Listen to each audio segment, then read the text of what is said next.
I started this business 36 years before, establishing 2 looms in my house and taking nine weavers. At that time in India, there were less weavers, but there is more demand of the carpets. And so I thought this business will suit me because then I can go to the villages, I can meet so many people. At that time I started as a contractor manufacturer, and I was a contractor manufacturer for next 8 years. Then I came to Jaipur to start my own export with my brother. So then I started my own export, and after 3 years we have a very good demand, and so then I moved to Gujarat in a tribal area to produce more carpets, where I stayed for 8 years, and I trained 15,000 tribal men and women in 8 years. In 1999 I separated from my brother and started Jaipur, a company from zero, and now we are exporting to 40 countries.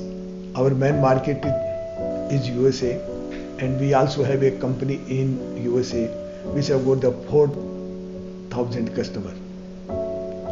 Since I started this business, I was directly going to the weavers. At 10% of the carpet companies, they have so many layers of the contractors.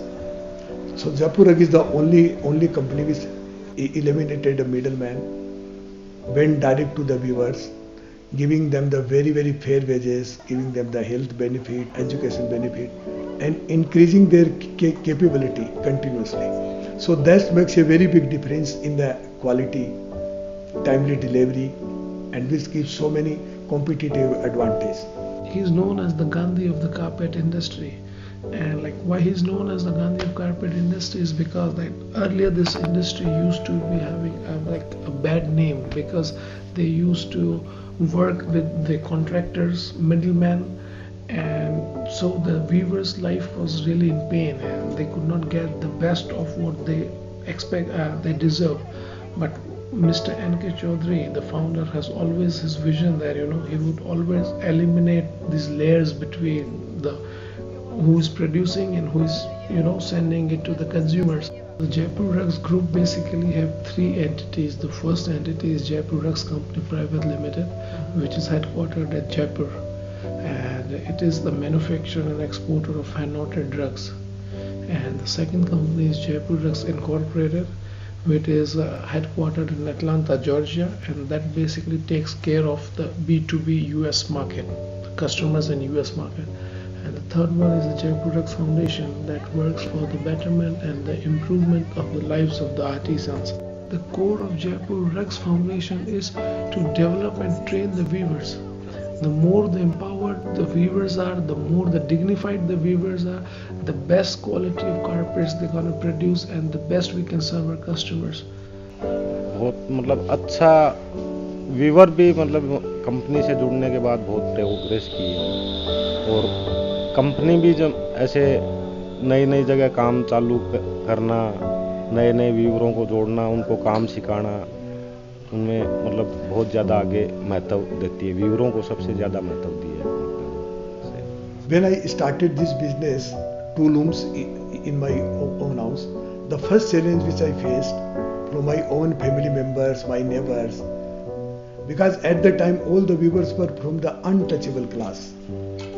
So that my family member told me that if you work with the untouchable class, we will not allow you. And at the time I thought that who has given the right us? How a man can be judged by his caste? A man should be judged by his own deeds. And then I found that the society has a hypocrite system. People are very hypocrite. They are something else at their home, they are something else at their office, they are something else in the temple, and they are totally different when they are alone. So I found that if you don't have the ego, you don't fit into the system of the society. I think without society there is no business.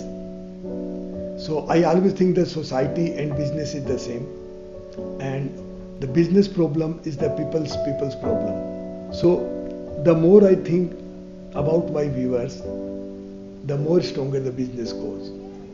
So I think this is the requirement of the business, to develop the capability of the society and to have a feeling of oneness with the society and the customer.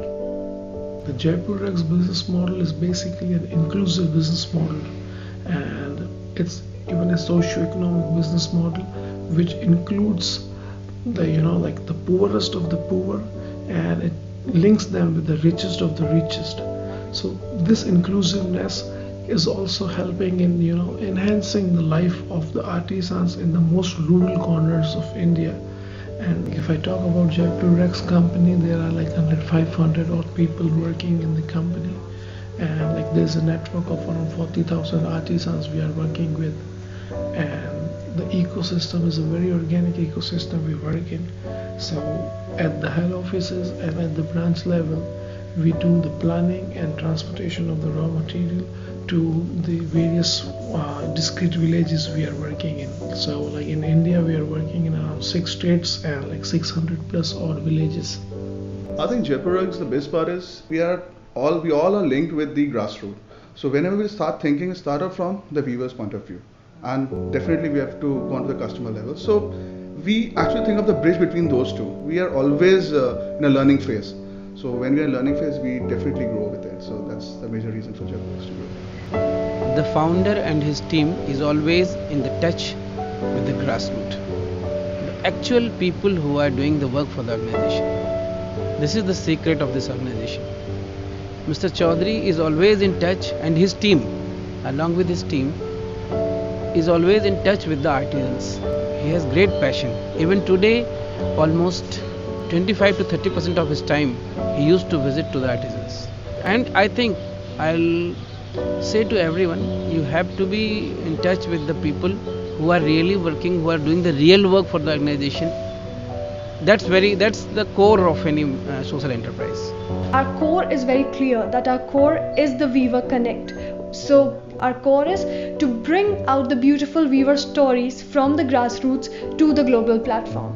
That's how we work. I think that the honesty, integrity, commitment is the most important for a social business. At present, I'm very happy and satisfied, and the measurement of my success is not the numbers, not the profits, not the people, not the name which I have. I define my success that how conscious I was 36 years before, and how conscious I am at present, and how I will be more conscious in the future. So the level of my consciousness is going higher and higher. So I can see the blind spots in the industry. I can see the blind spots in the society. So I think in future I can perform much better.